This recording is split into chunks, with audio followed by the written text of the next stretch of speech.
Buenas tardes. Tenemos en principio la que podría ser la penúltima, utilizo el convencional, eh, reunión de los degustadores de la narrativa del siglo XXI, que en este caso corresponde a Enrique Álvarez de Villalobos, que nos va a hablar de Marta Sanz y de una de sus novelas más importantes y además, bueno, pues muy cercana en el tiempo de 2015, Farándula. Enrique, cuando quieras, se está ya grabando.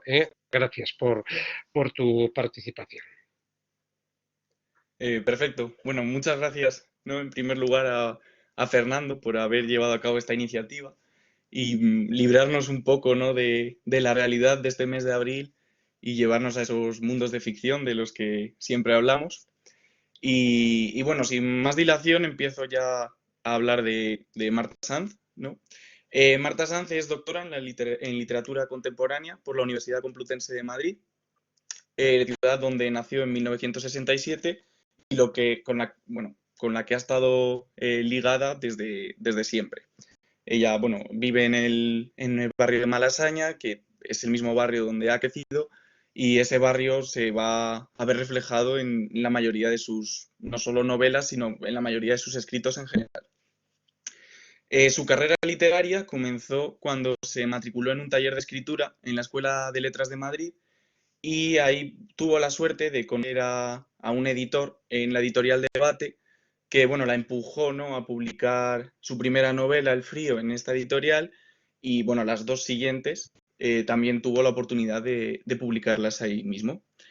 Además de su obra como novelista, también ha escrito relatos breves, ha cultivado la poesía y ha escrito ensayos, artículos de viaje y de opinión. Destaca mucho su colaboración habitual en medios como la cadena SER o en El País, donde ha escrito crónicas de viajes en el suplemento del viajero y también ha tenido una importante labor como crítica literaria en Babelia. Bueno, y tiene, de hecho, salió una reseña suya este mismo viernes, o sea que sigue teniendo, ¿no? esa importancia como crítica literaria. Ella siempre define la importancia de la crítica literaria en la literatura y por tanto sigue produciéndola.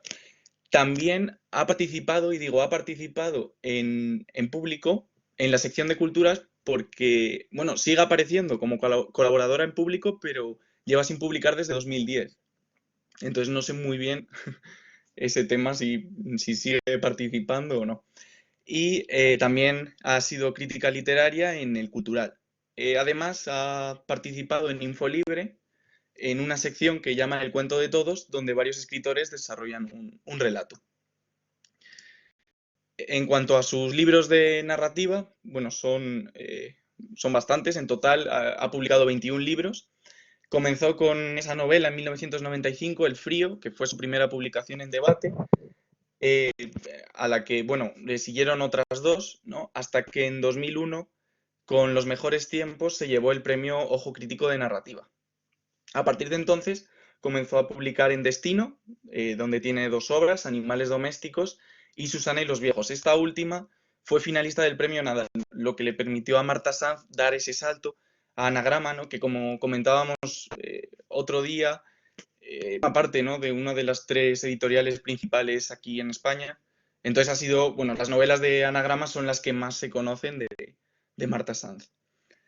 Bueno, entre las novelas que ha ido publicando en Anagrama, pues destaca Black, Black, Black, que es la primera de la trilogía del detective Zarco, y que a mí me llama especialmente la atención porque la foto que vemos de esas escaleras en la portada son las escaleras del portal de la casa de Marta Sanz, y bueno, esto es un detalle, ¿no? que nos revela la importancia de su realidad en las novelas y cómo plasma todo lo que ve alrededor. Ella siempre se define como una autora muy realista y que se basa, ¿no? en los detalles que ella ve pues, cuando sale a la calle, que luego refleja en sus obras.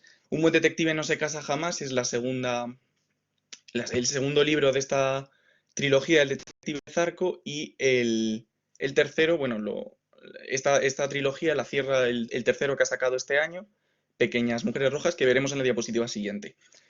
Amorfu, que bueno, se publicó en 2013 en la editorial Miami Bravura Books, pero se reeditó en 2018 por Anagrama y es la edición que más se conoce, ¿no? Y la que le dio más notoriedad a esta novela, hasta entonces desconocida. Y es una novela muy importante en la carrera de Marta Sanz porque en realidad se escribió en 2004, justo después de Animales Domésticos, pero ninguna editorial se la aceptó. Entonces, bueno, Marta Sanz estuvo a punto de dejar de escribir y menos mal que no lo hizo porque gracias a Susana y los viejos, que fue la siguiente publicación, consiguió ese puesto finalista del premio Nadal y fue el paso, ¿no? Que, bueno, fue el libro que le abrió las puertas a Anagrama.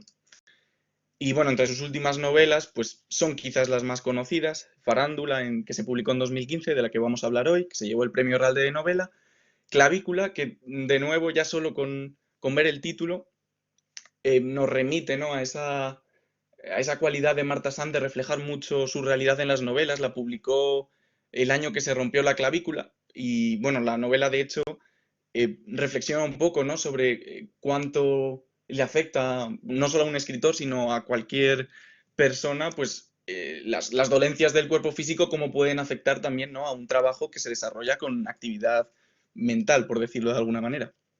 Y bueno, la última de sus novelas, Pequeñas Mujeres Rojas, que se publicó este marzo, que cierra, ¿no? Como comenté, esa trilogía sobre el detective Zarco. Y bueno, ella ha dicho que definitivamente va a ser una trilogía, no va a ser una serie, que Zarco ya se acaba, ¿no? con este Pequeñas Mujeres Rojas. También hay que, bueno, yo suelo destacar una publicación que tuvo el año pasado, en septiembre de 2019, en Páginas de Espuma, se alejó un poco, ¿no? del mundo de Anagrama y publicó son dos relatos breves que, bueno, los ha recogido en un libro ilustrado por Fernando Vicente, ¿no? Como se puede leer, y bueno, que tratan un poco de la gentrificación en el barrio de Malasaña y cómo está pasando ella, ¿no? De vivir en un barrio en algo que se parece más a un parque temático. También, bueno, quisiera destacar que también este marzo Anagrama ha liberado un relato suyo, Cerezada en el búnker, que, bueno, también reflexiona, ¿no? un poco sobre el papel de las mujeres que sufren violencia de género durante el confinamiento, ¿no? por el coronavirus. En el ensayo, bueno, tiene 3 publicaciones que son ensayos. El primero de ellos fue en 2014, por lo tanto, vemos, ¿no? como la narrativa la lleva trabajando por lo menos 15 años, ¿no? que lleva 15 años publicando novelas, pero en cambio en el ensayo lleva tan solo 6 y tiene 3 publicaciones. Esta no tan incendiario reflexiona sobre el papel de la literatura y de la cultura en general. Éramos mujeres jóvenes, pues reflexiona sobre un poco su tema de la tesis, ¿no? Al principio mencionaba que es doctora en literatura contemporánea y su tesis trataba sobre la poesía durante la transición española. Y aquí, bueno, vuelve a reflexionar, ¿no? sobre esa transición española. Y el último de todos, de Monstruos y Centauras, que se publicó en 2018, analiza un poco el momento del feminismo más actual, ¿no? Con el movimiento Me Too y todas, bueno, las huelgas y las manifestaciones masivas del 8 de marzo que llevamos teniendo estos últimos años. Y por último, también ha cultivado la poesía, aunque la poesía de Marta Sanz no se conoce mucho.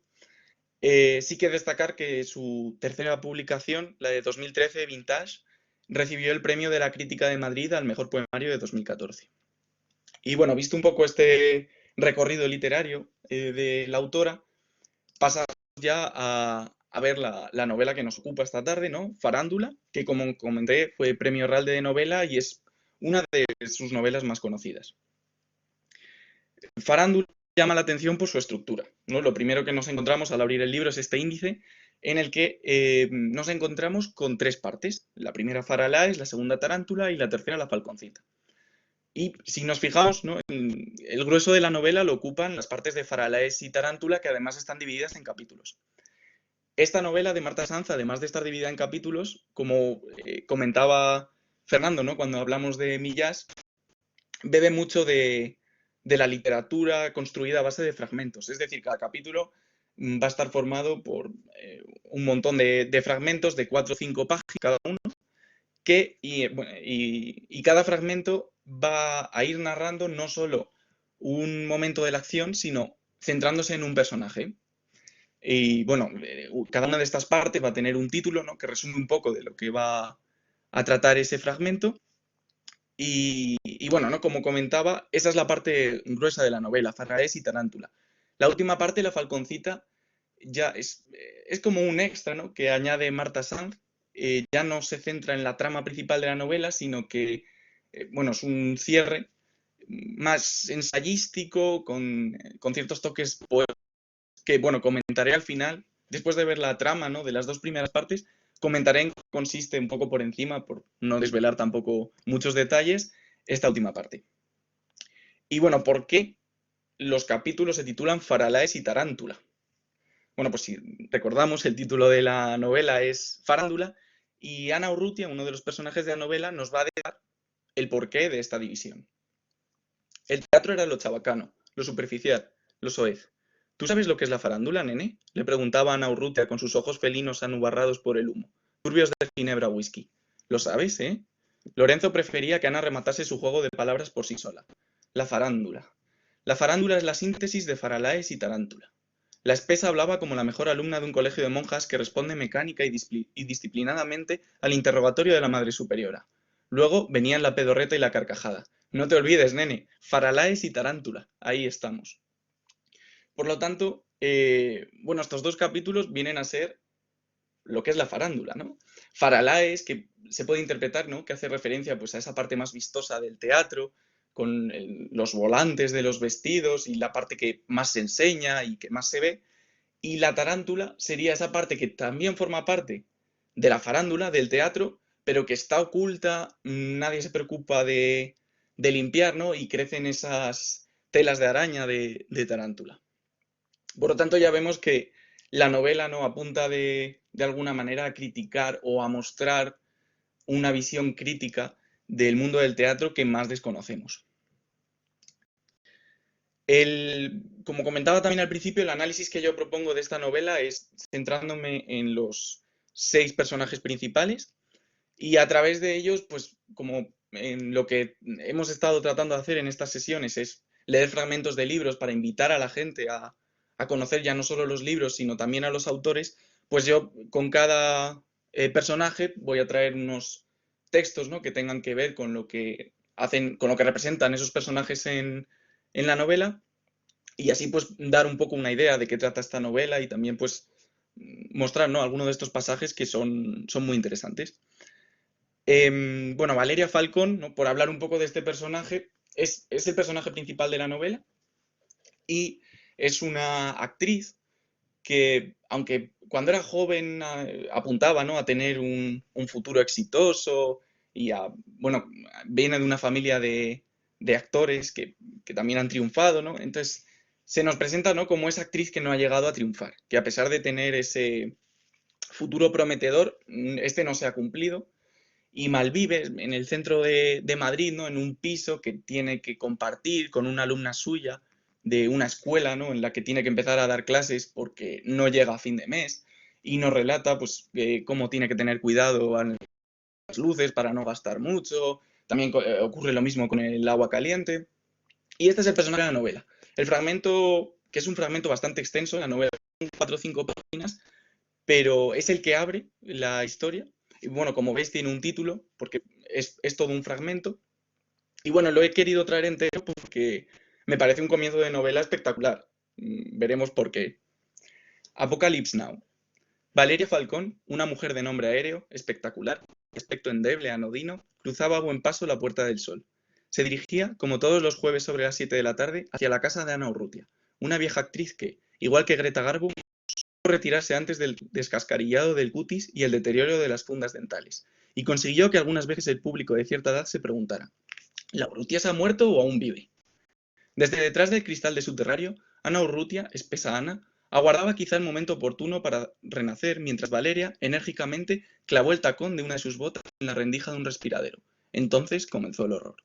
Conversaciones y motores de helicóptero, jerigonzas, cajas de cambio a punto de cascar, los gallos de un predicador rumano y las evidencias de las putas, el borboteo de la carne en salsa y los politonos de los móviles, cascabeles, el hilo musical, perreo, máquina, bacalao, melódico, caribeño, abachatado, armonías industriales o música de anuncios, que sale de las zapaterías y el vals de las olas que escapa, junto al olor a jabón de las tiendas de perfumes. Pompitas. Valeria Falcón Entre el tumulto, se dio cuenta de que no hubiese logrado identificar el sonido de sus pasos sobre el pavimento y, aunque era una mujer joven y no una anciana enferma de Alzheimer que se ha escapado de la vigilancia de su cuidadora, una cuñada que nunca me quiso, la vieja se lo aclara a quien le quiera escuchar. De repente, en el centro mismo de un centro del mundo, como la Plaza Omoya, Tiananmen, el Zócalo, Trafalgar o Times Square, Yamalná, allí Valeria Falcón, atrapada en la rendija del respiradero como un animal con la patita presa en la trampa, se sintió perdida. No reconocía lo que le rodeaba. Valeria sufrió un segundo de amnesia, desarraigo, desubicación, un fundido a negro. Tuvo que pararse a pensar. Se preguntó quién era y hacia dónde se encaminaba. Recorrió circularmente con la mirada la Puerta del Sol, sin moverse del punto exacto en el que se había quedado clavada como una aguja de compás, paralítica de cintura para abajo. Todo empezó a dar vueltas en torno a Valeria Falcón, que archivó en sus retinas. Un autobús para la donación de sangre, los donantes abren y cierran la mano tendidos en sus camillas de Sky, son altruistas que pesan más de 50 kilos, buenas personas que no cobran por regalar sus tuétanos. España es un país pionero y campeón en la donación de órganos y en los guisos preparados con entresijos, bofes y riñones de corderito. Valeria, inmóvil en mitad de la plaza, anotó mentalmente: Illuminati sin estudios superiores, gente que sabe porque se lo ha enseñado la vida, profetas que hablan español con lengua de trapo y que no están corrompidos por el conocimiento de la universidad ni de las academias de educación a distancia, adoradores de Dios Padre, en torno a lo que se arremolina cada vez más público. La Puerta del Sol, anocheciendo, comienza a parecer una película rodada en los Estados Unidos. Valeria rotó sobre su eje y sacó polares cerebrales de un campamento hecho con cartones y lonetas que se mueven con el viento del norte, damnificados con pancartas. Un damnificado y un manifestante no son términos sinónimos, aunque puedan confluir en alguna coordenada del espacio y del tiempo. Trabajos manuales, un palo y una cartulina. Caligrafía de párvulo que no pone mucho interés de completar sus plantillas. Palote, palote, palote cruzado. Caligrafía no muy experta, desacostumbrada. Los bancos nos roban. Delincuentes. Devolvednos lo nuestro. Estafa institucional. Todos, todos, todos son iguales. No habla de una mujer engañada por su esposo. Robin Hood, ¿dónde te has metido? Danos el pan, mas líbranos del mal. Amén. No habla un creyente. Valeria disparó otras vertiginosas fotografías en blanco y negro. Sus pupilas hicieron clic-clic. Los mendigos se sonreían y apuran sus tetrabrics de morapio. Seres deformes subrayan la deformidad con gran destreza y piden un vasito. Dan lástima y repelús, irritantes, súcubos, íncubos, amenazadores. La pierna dentro de los hierros se va retorciendo varios grados por segundo y el ojo se sale cada vez más de su órbita. Valeria registró incluso las visiones que se le habían quedado prendidas mientras bajaba por la calle Montera. Hombres anuncio compran y venden oro y otros minerales para fabricar dientes falsos. Anunciantes de casas de empeño con chalecos color amarillo o naranja flúor. ¿Por qué? ¿Por qué? Este lugar solo es para peatones. Repartidores de publicidad. Las tres últimas categorías, hombres anuncio, anunciantes, repartidores de publicidad, son la misma. Loteros y loteras, policías con perros pastores dispuestos a morder, policías secreta disfrazados de chavalitos hippies o modernos como si Serpico no hubiese pasado a la historia. Vendedores ambulantes que se lanzan al aire, vuelan un segundo, brillan y vuelven al suelo. Casas de apuestas y tiendas de souvenirs con camisetas blancas de futbolistas a los que le brilla el torso depilado como si se embadurnaran de aceite, grimosos. Al cogerlos entre las manos seguro que se resbalan como una trucha. Valeria estuvo a punto de morir de una sobredosis de esos fogonazos que provocan ataques epilépticos en la pista de baile de la disco, pero siguió acumulando flashes. Curiosos buscan el mítico anuncio de Tío Pepe o la horrenda estatua del oso y del madroño y encuentran ópticas, ópticas y ópticas por todas partes. El boom de las ópticas para ver ¿el qué? Putas rezagadas en la calle Montera se comen un plátano subidos en botas de plataforma, muslos prietos dentro de medias de lica, faldas cinturón, chicas muy guapas, eslavas, africanas, de Valdemorillo, de Pinto, de Valdepeñas o Coimbra. Otras rebañan los restos de tomate de un Tupperware a la entrada de un portal y de postre fuman un cigarro. Turistas japoneses fotografían con sus teléfonos inteligentes, smartphones, escaparates de tiendas de telefonía móvil. Hay algo de mortuorio de déjà vu en el gesto, la foto y la repetición, la telefonía dentro de la telefonía. Algunos se limpian la boca tras salir de un dispensario de hamburguesas o un buffet libre, casi libre.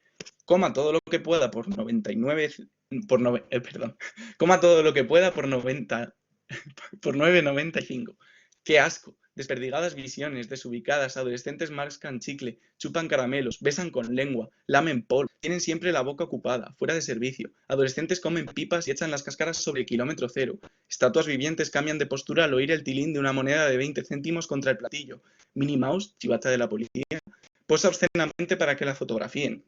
Precipitados transeúntes se miran los pies y bajan a coger el metro o un tren de cercanías en el intercambiador de sol.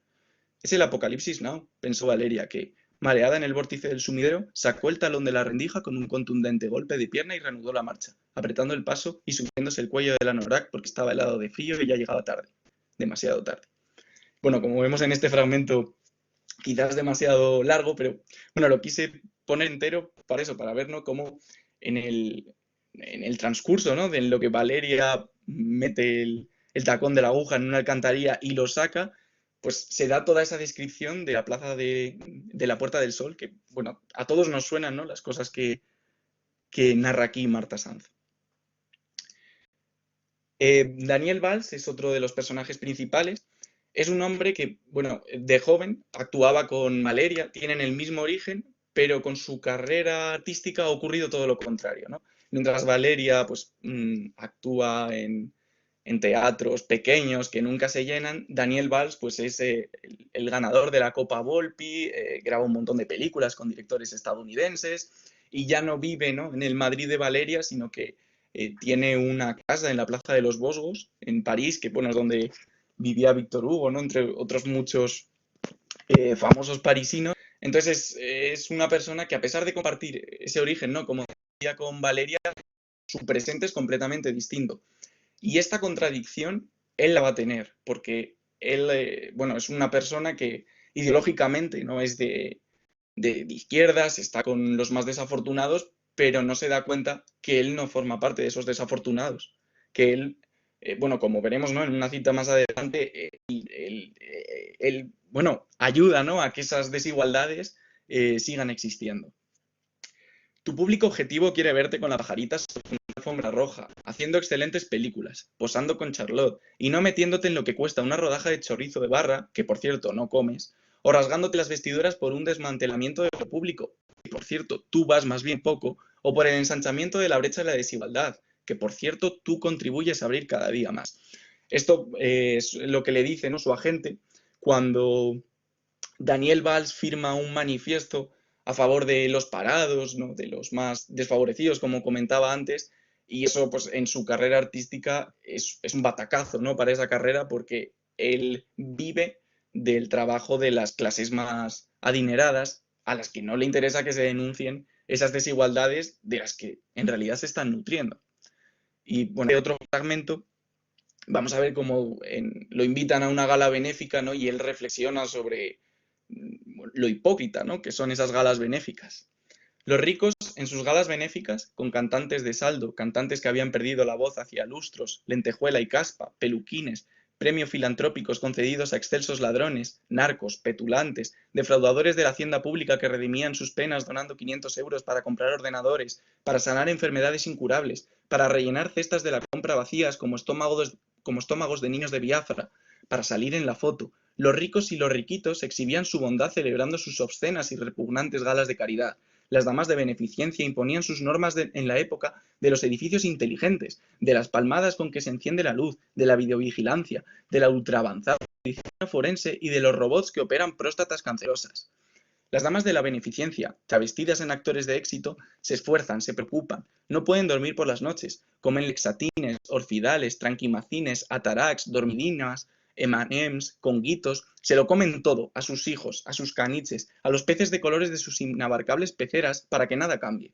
Los ricos buenos se preocupan y hacen felices a esos pobres que viven en roulots, chabolas o en el piso de los abuelitos, y aguan la leche del desayuno de sus criaturas. Los pobres aguan la leche de sus criaturas porque, cuando ellos eran pequeños, sacaban malas notas en la escuela, porque habían sido indolentes, vagos, puede que hasta viciosos. Daniel era el ejemplo vivo de que el que quería podía, y a la vez las neuronas se rebelaban, echaban chispas, se cortocircuitaban dentro de su cráneo para gritarle que las galas de caridad de los ricos eran una de las sumas expresiones de la impudicia y la violencia humanas, mucho más violentas que la violencia revolucionaria, mucho más violentas que las ejecuciones de los animales vertebrados en los mataderos municipales. Bueno, el tercero de los personajes principales de la novela es Ana Urrutia. Es quizás el personaje más especial y que Marta Sanz construye, pues, de una manera más completa. En sus novelas, ¿no?, les suelen interesar esa construcción de los personajes de mujeres ya mayores. Y bueno, ¿no?, en este caso, pues Ana Urrutia es una actriz que ha tenido todo el éxito del mundo, ha sido muy conocida Y bueno, ha generado, ¿no?, mucho debate porque se ha tenido, ¿no?, encontronazos con otros actores y actrices famosos, como, bueno, con la familia Falcón, pues ha tenido también, ¿no?, sus discusiones, y es una mujer con un carácter muy fuerte que, bueno, nos describe, ¿no?, la primera vez que aparece esta mujer de esta manera. Ana Urrutia había vivido una existencia en letras versalitas, en carteles luminosos, luces, sombras, amores, fobias, intensidades y un gran espesor sentimental. 1000 capas de barniz. Ana Urrutia había sido la más sarmentosa yerma, un papel secante, vagina agria como el yogur, ranura en la lámina de adoba que recubre el desierto. Ágata en el delito, en el delito en la isla de las cabras. Había sido Medea, Clitemnestra y Madre Coraje. Titania, reina de las hadas, y la gaviota. Julieta, jovencita, y Rosaura. Había sido Moll Flanders y la marquesa de Merteuil en sendas adaptaciones que un director, muerto y homosexual, había llevado a cabo en los 70. Un gilipollas, no le debo nada, enfatizaba doña Ana, marcando muy bien la cesura entre los dos términos. No, parece, bueno, nos podemos imaginar, ¿no?, ya el carácter de esta mujer y cómo reaccionaría a ciertas cosas, pero de lo que fue Ana Urrutia ya va quedando más bien poco, ¿no? Y en el tiempo en el que se desarrolla la obra, pues es una mujer que, como vemos, ¿no?, en la página 76, no se podía valer ni reconocía a nadie, se cagaba y se meaba, temblequeaba, pero tenía el corazón fuerte, como esos árboles que se usan para anunciar seguros de vida. La muerte llamando a la puerta con los nudillos, haciendo toc toc, y el corazón incombustible de Ana Urrutia le respondía tic-tac, sin amedrentarse. Y bueno, este personaje va a ser el que le va a dar más juego, ¿no?, a Marta Sanz para construir algunos fragmentos que resultan muy originales, ¿no? Por ejemplo, este. Ana Urrutia había llegado a un punto de decrepitud que le exigía pensar detenidamente en cada uno de sus movimientos antes de iniciarlo, ponerlo en práctica y consumarlo. Cuando quería levantar la mano derecha para agarrar un vaso de agua y llevárselo a la boca a fin de saciar la sed, Ana debía concentrarse como quien se ejercita con una exigente gimnasia. Brazo derecho arriba, brazo derecho abajo, apertura de la mano derecha en torno al vaso de agua. El vaso debe asegurarse bien en la garra retráctil de la sarmentosa mano vieja si se pretende evitar el deslizamiento, el resbalón, la fractura del recipiente de cristal contra el suelo. Levantamiento del vaso hacia la boca, sorber, tragar. Mantener un poco de agua en el receptáculo de la boca antes de deglutir el líquido. Reflexionar, meditar, escribir mentalmente un tratado filosófico para que se cuele por los conductos respiratorios y el aire baje hacia la bota estomacal. Evitar el atragantamiento como sea. Tomar aire por la nariz. Paladear, sentir el gañote, arriba, abajo, el agua que refresca la garganta y el esófago, el cartílago de la tráquea, en definitiva, beber.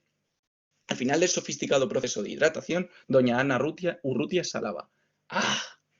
Y bueno, no, parece que aquí Sanz utiliza el personaje de Ana Urrutia para escribir una especie de instrucciones para beber un vaso de agua que podría formar parte, ¿no?, de esas historias de cronopios y de fantasmas de Julio Cortázar y situarse entre las instrucciones para subir una escalera o las instrucciones para dar cuerda a un reloj.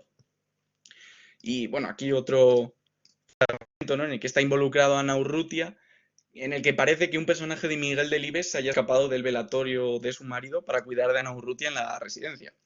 Lo que me da bastante asco es ver a esos señores mayores, que ya no deben de tener la próstata para muchas juergas, todo el día goteando, rezumaditos perdidos. Esos señores mayores vienen a meter la mano a las señoras de nuestra edad, doña Ana, que se nos acaricie y se nos amorata, que cada cosa tiene su momento. No me diga usted que no. A mí no me rejuvenece hacer cosas de jóvenes. A mí lo que me rejuvenece es estar con los jóvenes. Llámeme usted vampira. Pero es mirar a un jovencito y parece que el color me vuelve a la cara. A un jovencito o a una jovencita. No se vaya a creer que hay algo sexual en el tema. ¿Por qué no?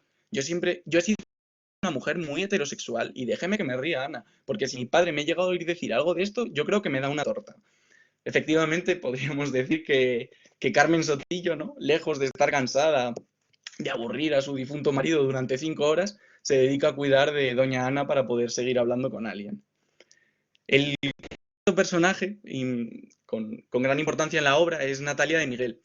Natalia de Miguel es esa alumna a la que Valeria acoge en su casa para poder llegar a fin de mes y bueno, que la relación con su profesora no es la mejor que podrían tener, porque bueno, Valeria consigue enchufarla, ¿no?, de alguna manera en la representación en la que está trabajando y no se sabe, ¿no?, si porque Valeria espera lo mejor de Natalia o porque quiere forzarla a que haga las cosas mejor, pues siempre están a la gresca, ¿no?, una y otra, porque Valeria critica mucho cómo actúa Natalia y le exige, ¿no?, que se esfuerce mucho más.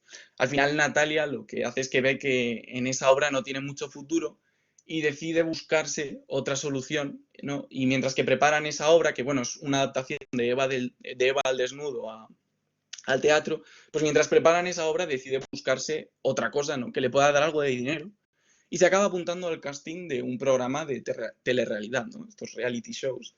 Y bueno, esto también le sirve a Marta Sando para meter esas críticas a este tipo de programas, ¿no?, como vemos en este fragmento.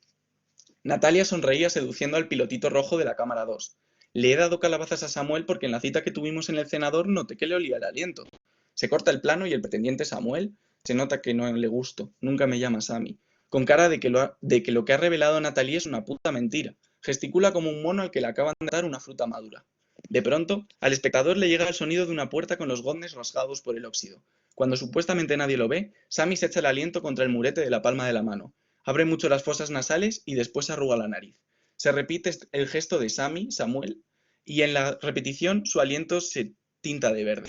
En el hálito verdoso se sobreimprimen los dibujos de unas culebrillas con rostro de persona que simbolizan la fetidez extrema. Parece que aquí hace un juego, ¿no?, Marta Sanz, y la fetidez extrema a la que se refiere parece que no viene del hálito verdoso, ¿no?, que sale de la boca de Sammy barra Samuel, sino de estos programas de telerrealidad.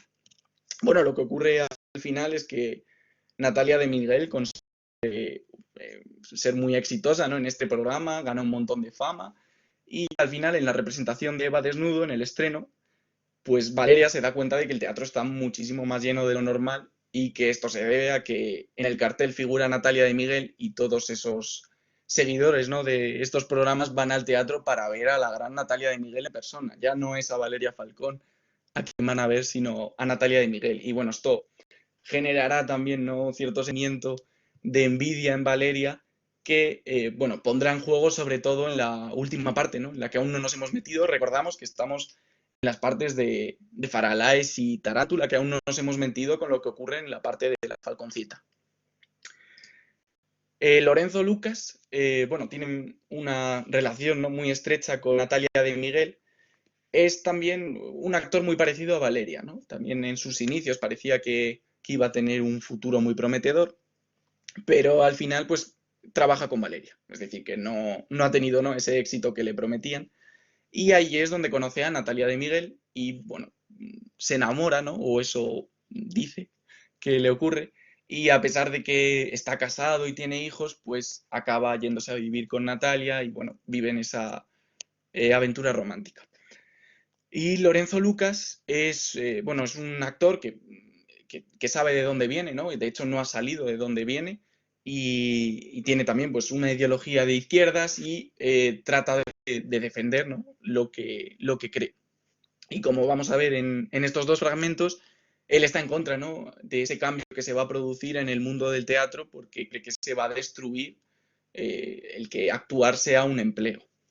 A Lorenzo Lucas no le convencían las nuevas formas de financiación del teatro. Le parecía indigno no cobrar por los ensayos, y se tiraba de los pelos cuando se acordaba de la huelga que en los 70 habían impulsado, entre otros, sus buenos amigos Fito y Mari. Le parecía un insulto actuar por un porcentaje de la taquilla, y que ese sacrificio fuera el precio para poder montar obras más o menos críticas con el estado de cosas.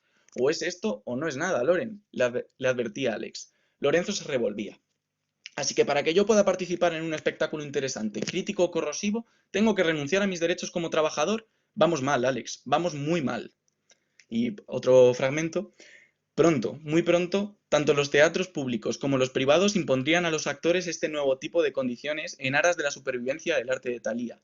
El teatro con letras versales y luces de neón. El teatro entre pebeteros tumeantes y en el Olimpo. Actores iluminados que se cubren con túnicas blancas. Actores que levitan rodeados con el aura que precede a los ataques epilépticos. El teatro encuadernado en piel de cerdo de jabugo. Y eso era lo que le tocaba a los cojones a Lorenzo Lucas. La supervivencia del teatro a costa del pan de sus hijos.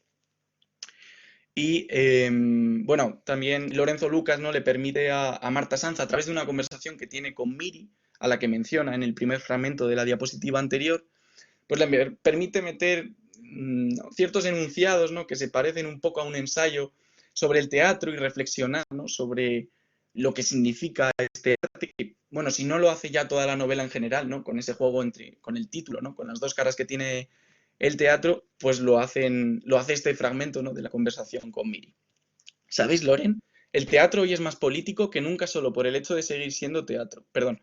¿Sabes, Loren? El teatro hoy es más político que nunca solo por el hecho de seguir siendo teatro, sin pantallas interpuestas o distorsiones de la voz, por su dimensión física. Lo hermoso del teatro es que nunca se produce la comunión de los demás. Siempre hay una pieza que no encaja, un desajuste, una pata desenlocada de la silla. Lo hermoso es eso que no... perdón. Lo hermoso es eso que no pega. Un color mal combinado. Eso que el espectador percibe y no le deja meterse del todo en la piel del personaje y mucho menos en la piel del actor. Y bueno, por último, el personaje quizás no tiene mucha importancia en la trama porque aparece poco, pero sí que le sirve mucho, ¿no? Para desahogarse a Marta Sanz, quizás, porque, bueno, Charlotte Sinclair es la mujer de Daniel Valls y es todo lo contrario, ¿no? A Daniel Valls en un principio. Ella pertenece a una burguesía adinerada de París, bueno, como viene en la descripción, ¿no? Ha estudiado económicas, tiene un montón de máster, bueno, pertenece, ¿no? A un mundo muy distinto al que pertenece Daniel Valls, pero Daniel Valls, ¿no? Al verse sumido en ese éxito y todo el dinero que consigue ganar, pues eso sí que permite, ¿no? Que acaben perteneciendo al mismo mundo. Pero se nota mucho que esta mujer representa la ideología completamente contraria a la que tiene Marta Sanz.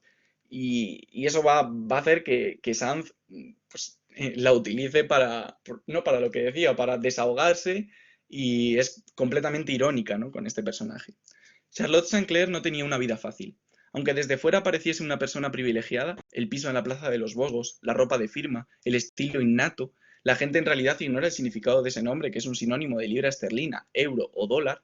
El lucimiento en el front row y el fotocall son en las ocasiones más selectas la excusa de apoyar a los grandes amigos, dosificar las apariciones en público, la exhibición de la felicidad que puede resultar hiriente, suscitar el odio. Cuidado, cuidado, Charlotte Sinclair.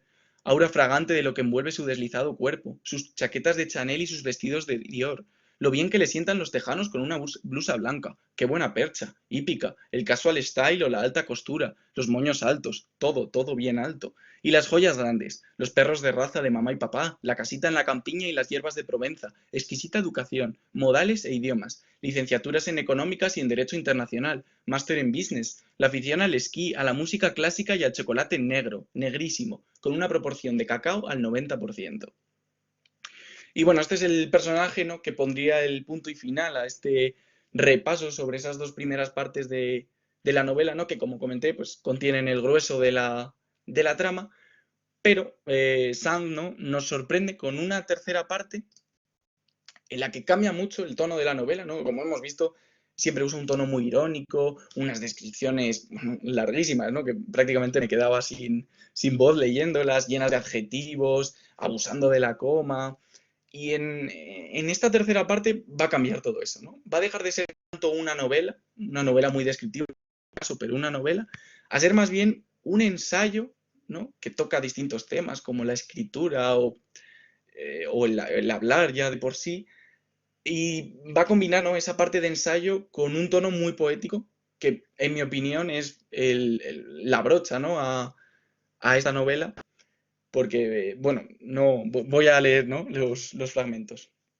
Me pienso pensando, y puede que ese haya sido mi gran problema, fenomenológica y abstrusa. Me pienso pensando y creo que ya no debo dar muchas más explicaciones de por qué dejé la farándula y me quedé en mi piso, con una perra que ya no se llama Macoque, escribiendo sobre las cosas que pasan y sobre cómo me pienso pensando. Este es el comienzo, ¿no? De esta tercera parte y aquí ya se lleva, ¿no? Un golpe el lector porque se da cuenta de que quien ha escrito todo lo anterior no es un narrador en tercera persona, omnipresente, que sí lo es, pero es la figura o el personaje de Valeria Falcón el que nos ha ido mostrando, ¿no? Todos esos fragmentos que se entrelazaban y formaban la trama gruesa de la novela. Y bueno, en esta parte, ¿no? Tan ensayística del final, nos va a comentar el por qué, ¿no? Cuáles son las razones que le llevan a hacer eso.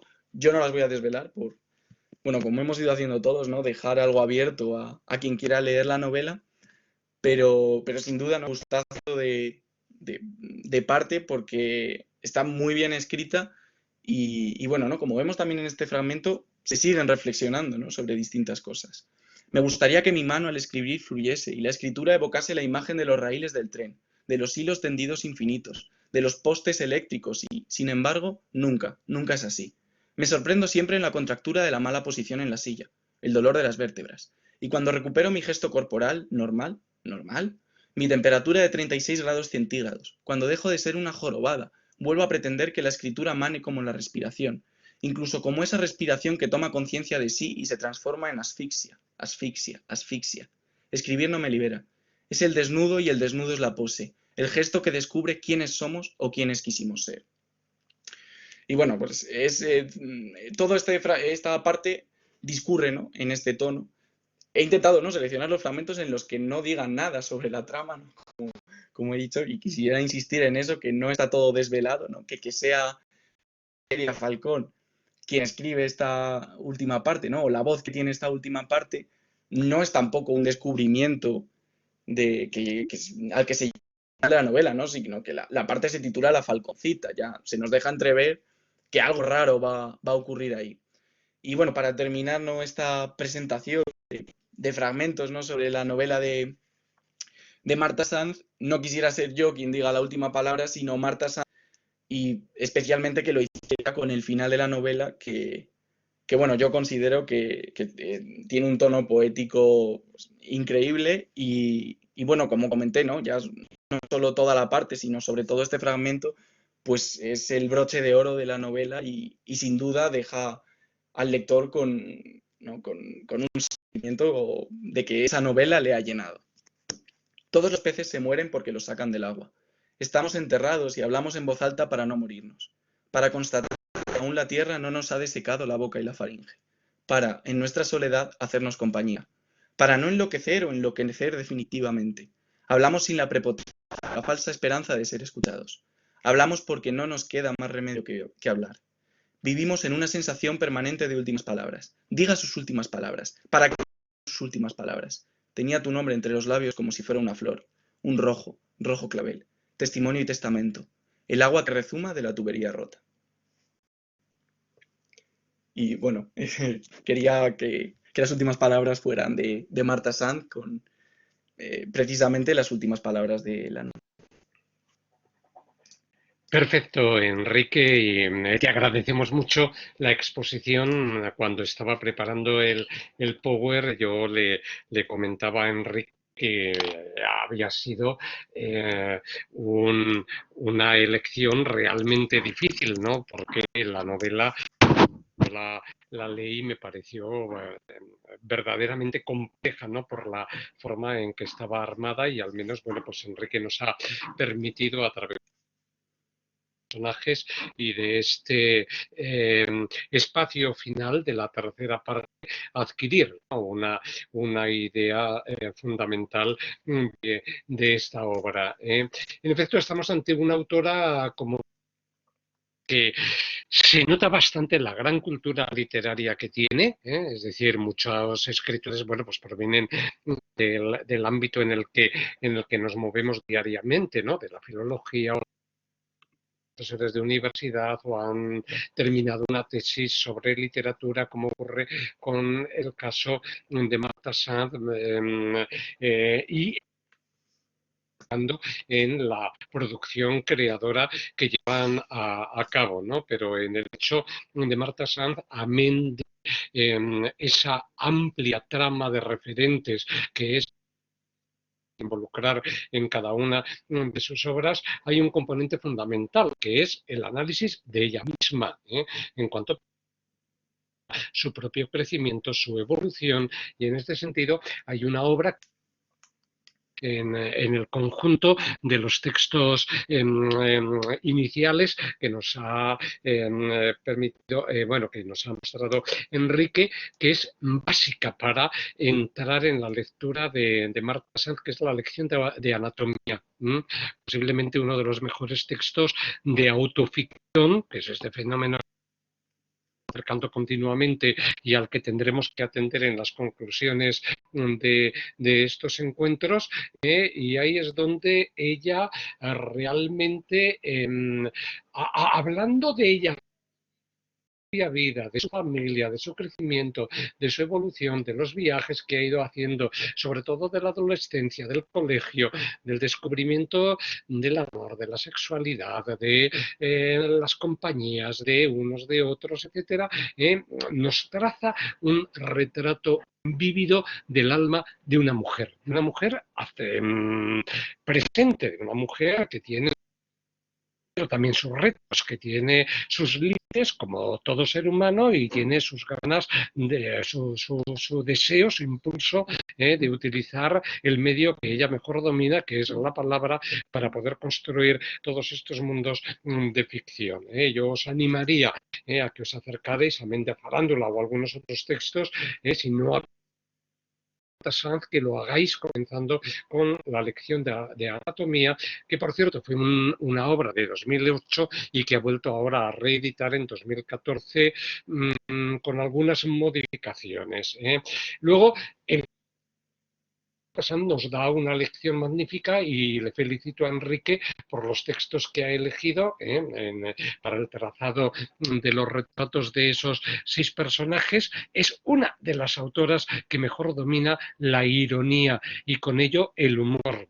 Todos esos elementos, es decir, es magnífico, ¿no? La escena en la que está en la Puerta del Sol y se le clava el tacón en uno de los enrejados del suelo y se gira capaz como una brújula de captar absolutamente el ambiente, los detalles, ¿no? Hasta aspectos realmente nimios de lo que van conformando ese mundo, ¿no? Yo creo que ese sería quizá uno de los pasajes en donde vemos el disfrute de Marta Sanz por lograr construir, ¿no? esas facetas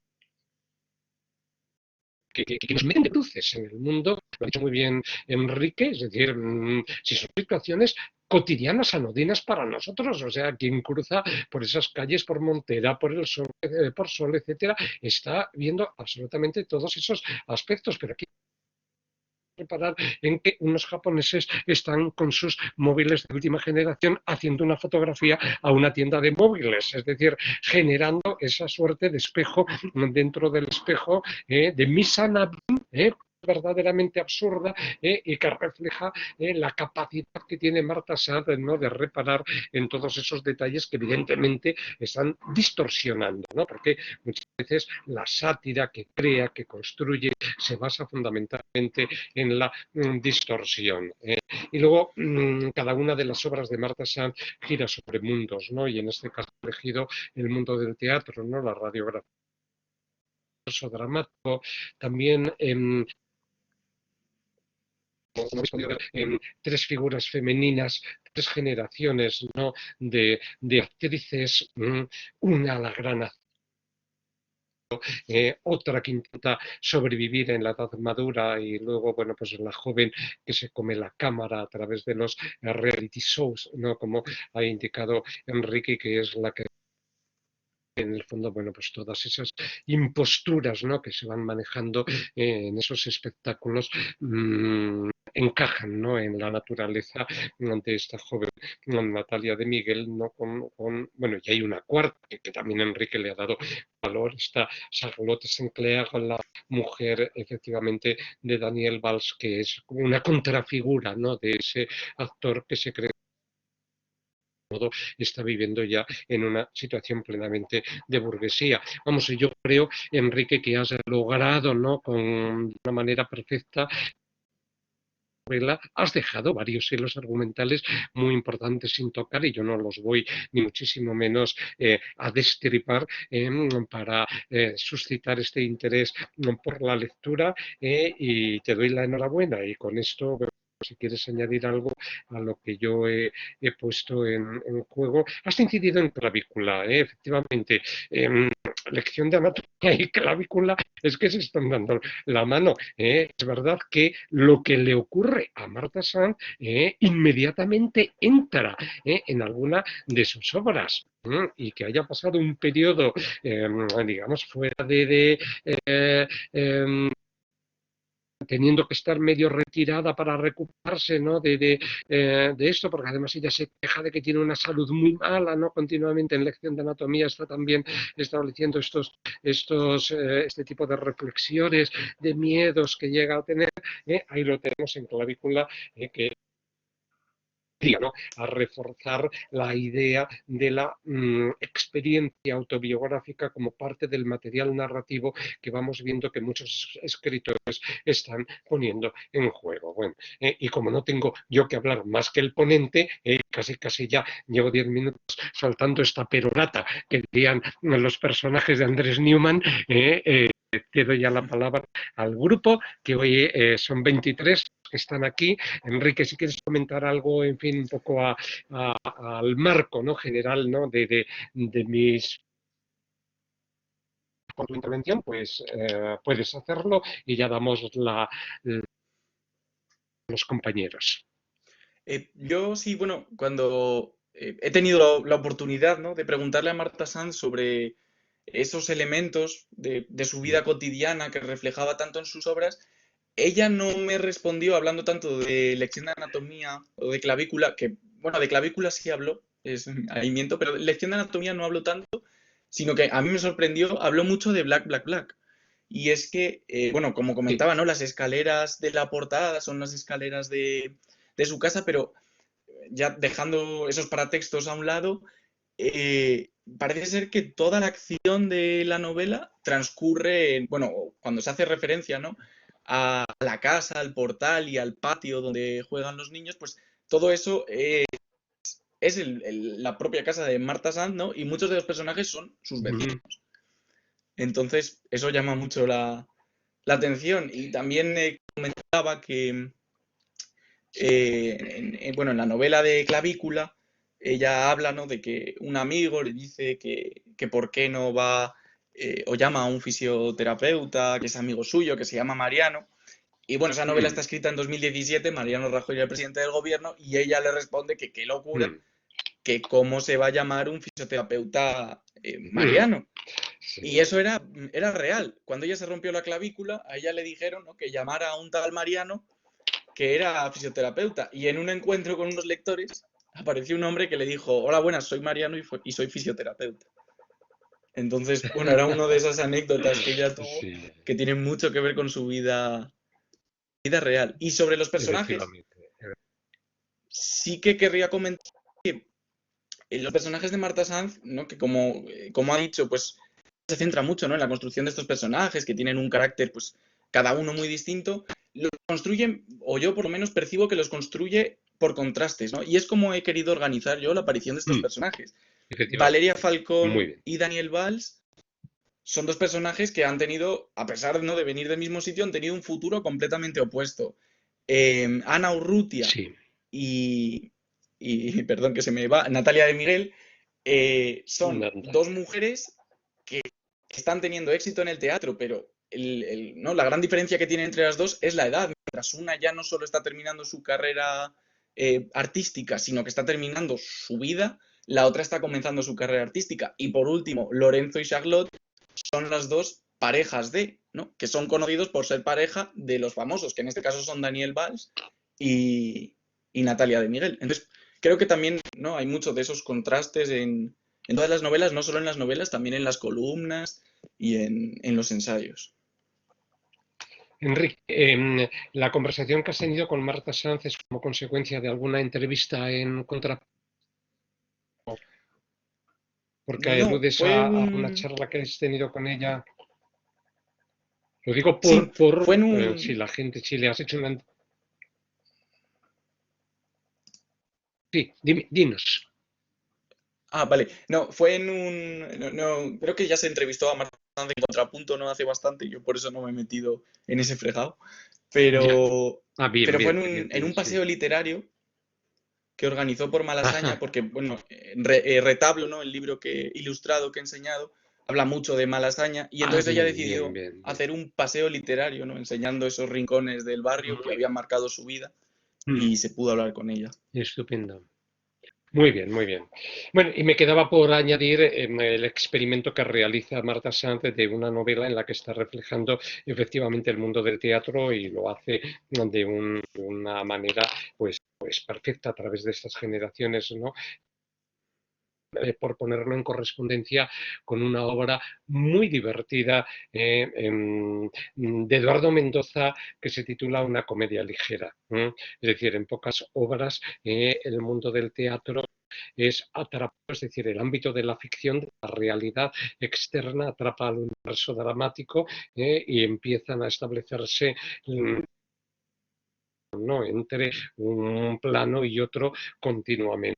Entonces, bueno, sería una obra que de algún modo podría servir de contraste, porque esta obra de Eduardo Mendoza es de 1996, estamos aquí en un texto de 2015, pero en fin, no es el mismo propósito, ni mucho menos. Pero también Eduardo Mendoza, como tiene ese sentido del humor y de la ironía tan bien marcado, permitiría que las dos lecturas encontraran muchos elementos continuos. Bueno, Enrique, si te parece, damos la palabra a los asistentes a la sesión de hoy por si quieren ya a través del chat o pinchando en su micrófono participar, comentar algo. Yo no es que quiera que salga al ruido, pero estoy seguro de que Clara, que el último día estuvo hablándonos, ¿no? Y conocemos muy bien la negocia de Marta Sanz. A lo mejor ella, Clara, coge el guante inmediatamente, dice como tiene que ser y qué te parece la novela de Farándula, que tendrás tú una opinión muy marcada sobre ella. Clara, buenas tardes. Hola, ¿me oís? ¿Me oís? Perfectamente. Vale, pues Sí, sí, bueno, sí. lo primero, Enrique, felicitarte, me ha encantado el análisis. Hemos coincidido en algunas cosas porque, de hecho, en la última sesión del curso de comentario de texto de oposiciones, hemos coincidido en el fragmento, yo seleccioné el inicio de Farándula también para mandarle a los alumnos para analizar y estuvimos dando un poco de vuelta a ese fragmento. Hemos coincidido en el análisis en esta visión dual que comentabas de algunos personajes.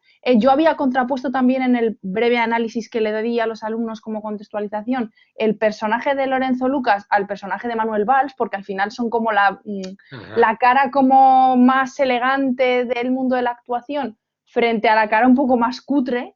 Y luego también en ese mundo cutre del teatro están estos dos amigos que aparecían en algún fragmento que mencionabas, que son Mariana es una, Mariana y no me acuerdo cómo se llamaba este otro señor, que viven en Carabanchel, los dos un poco muertos de hambre, que han sido también, son como la otra cara del personaje de Ana Urrutia. Pero no lo habías mencionado y a mí sí que me parece un personaje que es una especie de macropersonaje coral, por así decirlo, que es el público. Yo creo que hay un análisis con esta mordacidad típica de Marta Sanz, tan hiriente en muchas ocasiones, hay un análisis y una crítica muy, muy, muy salvaje al público como superpersonaje implícito. Hay un momento bueno, y de hecho en el inicio de la novela aparece el público en el primer párrafo, ¿no? Como ese observador implícito que guía la vida de todos los personajes de la novela y que al final son los que le dan sentido, porque al final el teatro no tiene sentido sin el público. Y entonces Marta Sanz aprovecha, pues carga las tintas en muchos fragmentos de la novela con la idiotez y la ignorancia del mundo del público, perdón, que en muchas ocasiones no sabe reconocer a estos actores ni su trabajo, ¿no? Y entonces pues sí que quería mencionar el público como gran superpersonaje que de alguna manera determina el comportamiento de los personajes que has analizado para mi gusto con tanto acierto. Y nada, esto quería comentar. Perfecto. Que les sirve un poco para Perfecto, hacer crítica social. Sí, sin el público evidentemente no tendríamos la otra cara que da sentido y que presta coherencia al mundo en el que se mueven estos actores. Así es. Gracias, Clara, por tu Sí, participación. Enrique, ¿quieres comentar? sí, quisiera, no, que ha tenido un cierto Clara con ese comentario porque hay uno de los fragmentos, ¿no?, de los que hablaba, que no sé si te acordarás, Clara, que es Millie cuando está viendo la representación de Val desnudo y cómo al principio ella tiene una opinión sobre lo que está viendo y tras la reacción del público su opinión cambia, ¿no? Ella va a ver lo mal que actúa Natalia de Miguel, porque está Valeria Falcón en la misma obra, ¿no? Y la que actúa mal es Natalia de Miguel, pero como va, ¿no?, todo ese público de los reality shows que apoyan tanto a Natalia de Miguel, al final la rosa que le iba a tirar a Natalia de Miguel, ¿no?, como apiadándose, se la acaba tirando a Valeria Falcón porque Natalia de Miguel es la gran protagonista. Y eso todo ese cambio, ¿no?, ocurre por la visión, ¿no?, que tiene el público y que quieren incluso cambiar de opinión a Millie, que es una experta en teatro y sabe lo que ve. De hecho, fíjate que hemos pensado lo mismo, porque ese mismo fragmento, cuando yo el viernes, hace 2 viernes, hablaba con los compañeros del curso de comentario de texto y hablaba precisamente del público como personaje, les puse precisamente un fragmento de ese momento que tú me estás viendo, que llega Mili al teatro, mira alrededor y dice, pero ¿quiénes son estos? Si esta gente no tiene ni idea de nada, y aprovecha ahí Marta Sanz para llamar a toda la gente pues poco menos que de ignorante, ¿no? A mí el modo en que utiliza Marta Sanz al público y que lo aprovecha para hacer, ya te digo, esta crítica social salvaje, me parece también muy interesante y ese fragmento precisamente lo hace, que tú estás mencionando, ya te digo que lo había visto yo también y lo hace especialmente bien en ese sentido.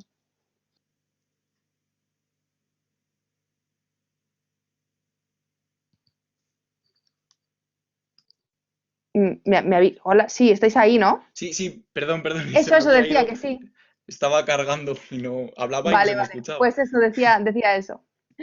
Sí, bueno, pues vamos, estamos de acuerdo entonces que ese fragmento también es esencial, ¿no?, para esa visión que has dicho del público, que sí que es verdad que lo podía haber metido también como personaje, ¿no? Porque al final, como dices, es un personaje principal y tiene casi más importancia que el resto de personajes en la obra, pero claro, a la hora de establecer las tramas, pues el público no me daba no me ayudaba. No, total. Es por Es eso. creo que no se ha quedado simplemente un comentario, pero que vamos, que está fenomenal el análisis que has hecho y que te felicito y que aprovecho para felicitarte de nuevo. Enrique, Muchas gracias. gracias, Clara.